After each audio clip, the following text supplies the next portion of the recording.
Seorang nenek 74 tahun asal Samosir diruda paksa dan dibunuh tetangganya. Diketahui korban aksi ruda paksa tersebut adalah nenek berusia 74 tahun berinisial LM, sementara pelaku berinisial AR.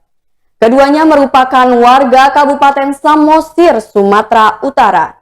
Diketahui kini pelaku sudah diamankan oleh pihak kepolisian untuk dimintai pertanggungjawabannya.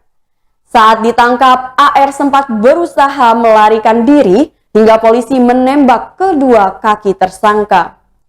Hal itu diungkapkan oleh Kasat Reskrim Polres Samosir AKP Suhartono pada Senin 4 Oktober 2021.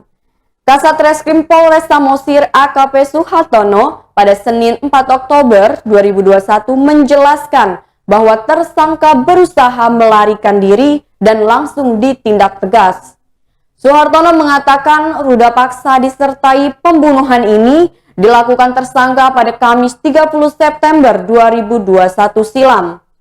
Saat itu tersangka disebut sempat menginap di rumah korban.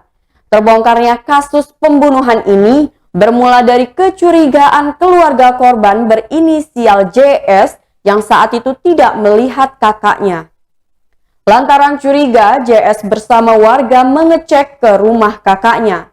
Sesampai di rumah korban, JS pun dibuat kaget lantaran sang kakak sudah tergeletak tak bernyawa. Dari hasil penyelidikan, ternyata sebelum dibunuh, korban diruda paksa oleh pelaku.